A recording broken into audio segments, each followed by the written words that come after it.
Depoimento pessoal de litisconsorte é uma pretensão juridicamente viável? Assista esse vídeo até o final que eu vou te contar tintim por tintim.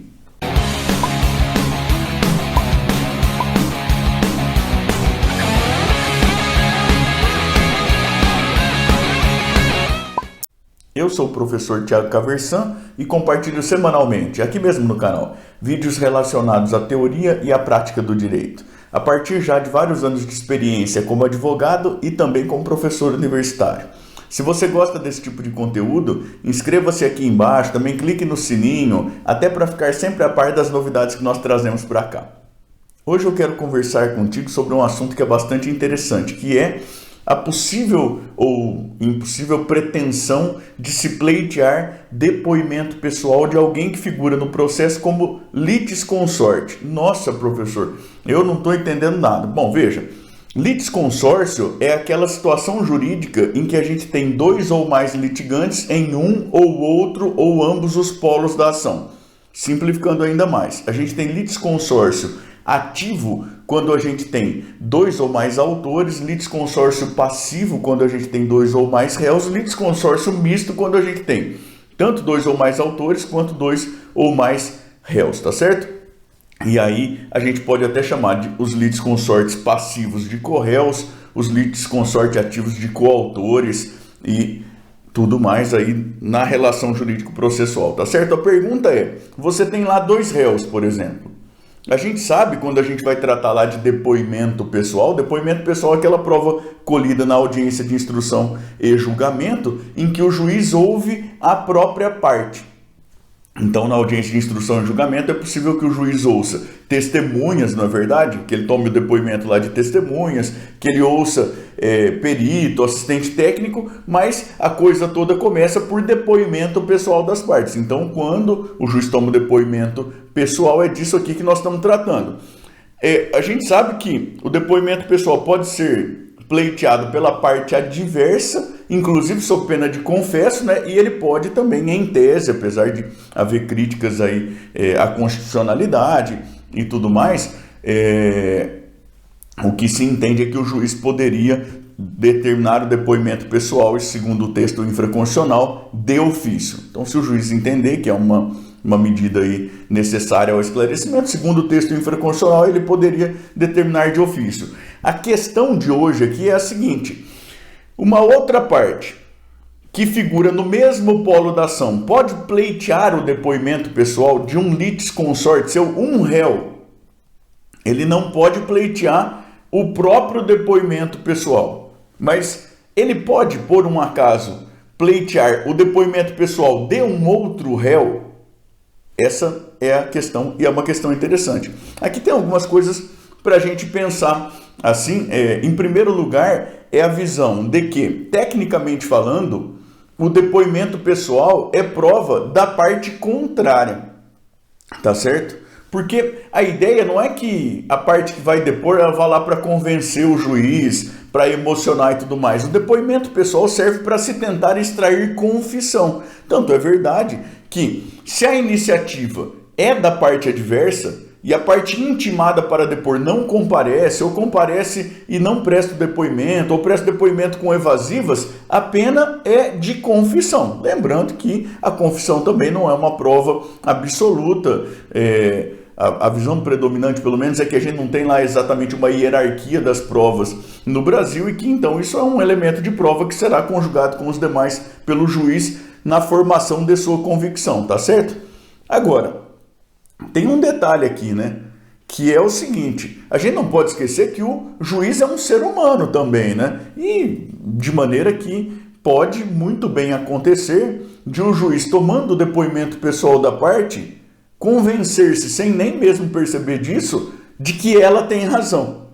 E isso criar lá um viés cognitivo, o juiz sair à cata de outros elementos aí, eventualmente, para poder fundamentar a sua decisão. Essa é uma possibilidade que a gente não pode descartar. De toda forma, segundo a legislação, o regramento infraconstitucional, parece bastante claro que a parte não tem aí a prerrogativa de pleitear o seu próprio depoimento pessoal. Tá bem? Nós estamos construindo aqui um raciocínio para poder chegar às considerações sobre a questão que a gente colocou no início, tá? Antes de chegar lá, eu quero te dizer o seguinte, veja, eu estou em uma posição em que me parece que o depoimento do meu próprio cliente seria lá muito interessante.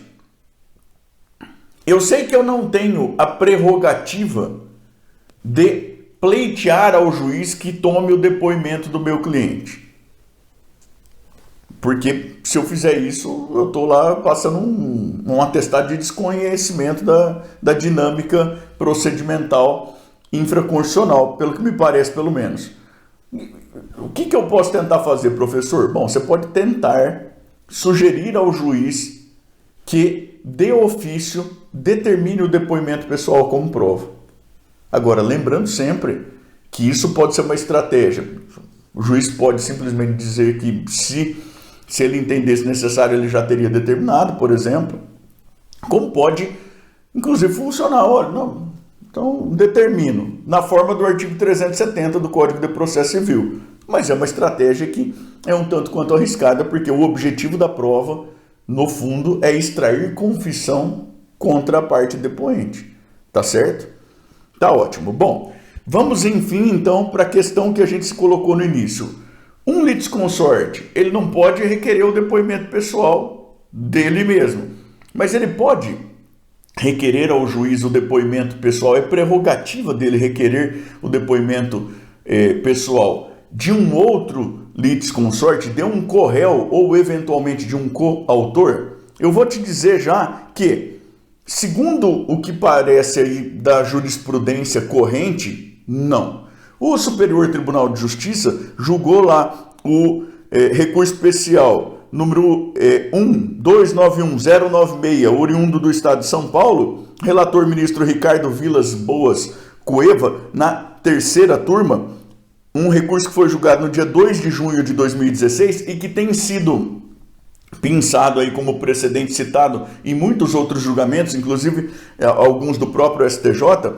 Lá, então, no dia 2 de junho de 2016, afirmou-se, dentro do contexto desse julgamento, o seguinte: olha, não cabe à parte requerer seu próprio depoimento, o que é evidente. Bem assim dos seus litisconsortes, que desfrutam de idêntica situação na relação processual. Veja, um dos julgados que veio depois e que fez referência a essa decisão do Superior Tribunal de Justiça é um julgado lá do Tribunal de Justiça do Estado de São Paulo, do dia 24 de março de 2021, a 8ª Câmara de Direito Público, que vai mencionar lá o seguinte: olha, impossibilidade de depoimento pessoal de litisconsortes, ainda que possuam interesses conflitantes daqueles que estão no mesmo polo da relação processual. Então, para dar uma resposta assim de realismo jurídico à brasileira, né, de um pragmatismo à brasileira, não pode.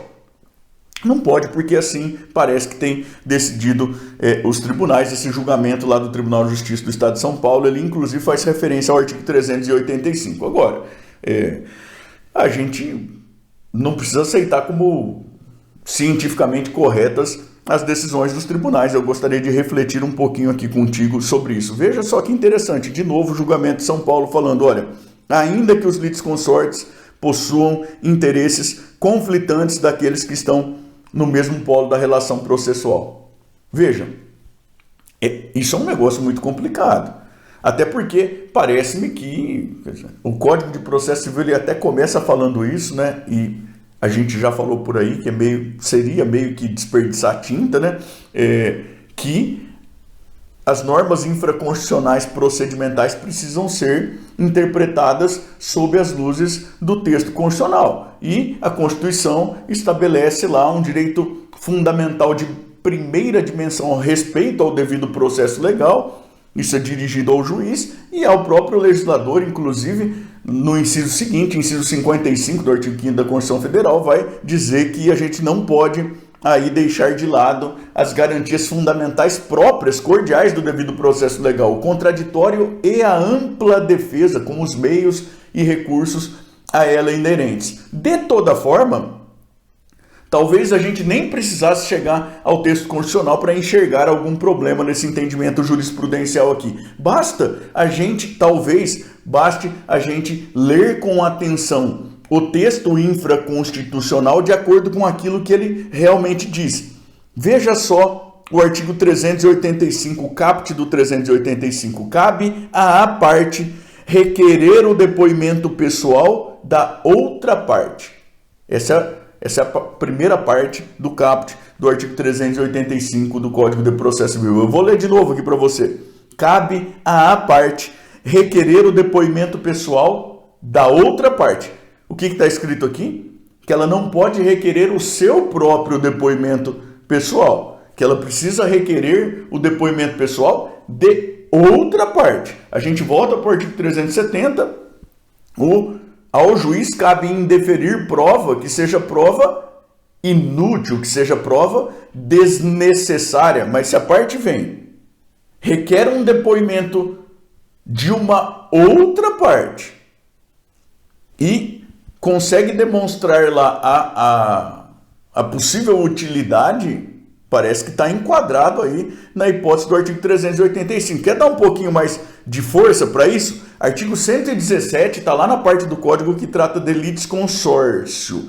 Os litisconsortes serão considerados em suas relações com a parte adversa como litigantes distintos. Cada litisconsorte é uma parte diferente. Isso é o que o Código está falando. E quando o Código quer falar parece-me pelo menos, quer falar das relações entre as partes que estão em um dos polos da demanda, ou seja, os litisconsortes, com partes que ocupam outro polo da demanda, o Código não trata de outra parte, ele trata de parte adversa.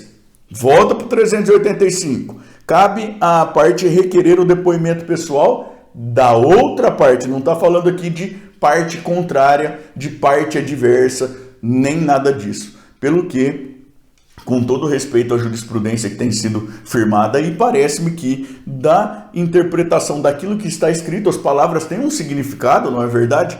No artigo 385, a gente pode conjugar com o artigo 117, sob as luzes daquilo que prevê o artigo 5º, inciso 55 da Constituição Federal, parece-me que é perfeitamente possível que um litisconsorte requeira o depoimento pessoal de outro litisconsorte. Como quando a gente faz o requerimento de qualquer prova, a gente precisa demonstrar ao juiz aí a possível utilidade daquele meio de prova nas circunstâncias do caso concreto, sob pena, aí sim, de indeferimento, com base no próprio texto, que é o juiz indefere as provas que são desnecessárias.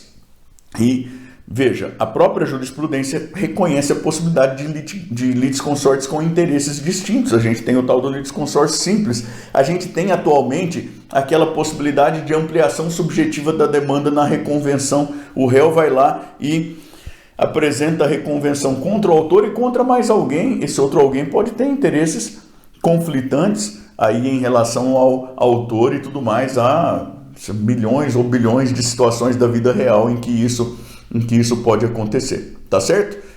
Eu gostaria de te convidar a contar para mim aqui embaixo qual a sua opinião sobre essa questão aqui toda. O litisconsorte tem essa prerrogativa ou não tem, na sua opinião? Porque, veja, eu te contei a minha opinião, mas a gente tem a opinião de desembargadores, de ministros aí em sentido contrário, e a gente precisa respeitar também, assim como eu respeito a sua opinião, tá bom? E também queria que você contasse para mim de onde é que você me assiste, tá bom? Também queria te convidar a continuar navegando aqui pelo canal, especialmente a partir deste vídeo aqui, em que eu trato da prova emprestada, tá bom? E também queria te convidar de novo a, por favor, se inscrever no canal, a clicar no sininho, dar o seu joinha para esse vídeo, a compartilhar o vídeo com outras pessoas para que ele possa ser interessante também, tá bom? Muito obrigado, tchau, tchau!